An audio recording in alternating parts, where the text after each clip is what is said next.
Hi, Steve here for 3fortymedia. In this video we're going to take a look at the social media plugin. So just before we start, you'll see I'm using the Carino theme in this tutorial, but regardless of the theme that you're using, the options and settings will be the same or at least very similar. So you'll find the social media plugin in the customizer panel, 3fortymedia social media settings. If you click this panel, we configure all our global variables here. So the first thing you'll want to do is enter the full URLs to your social media channels. Now these are output in widget displays. So if I pop open the sidebar, here's a social media widget. Any URLs you enter here will be output in these widget areas here.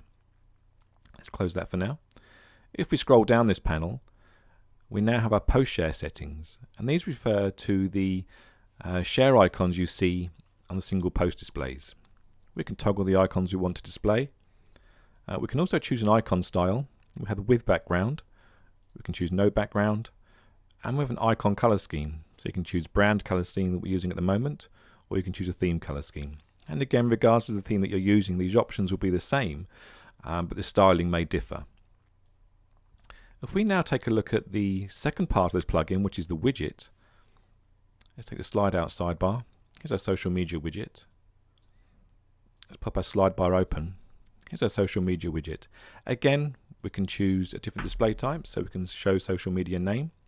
This will change the display, and we can choose a brand color scheme, which we're using now, or we can use a theme color scheme. If I pop this open, we can now see that's updated in the widget area.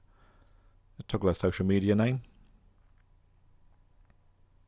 Let's put that back open, and again we're showing the icons in the brand color scheme. So I hope you found this video useful, and I'll see you in the next one.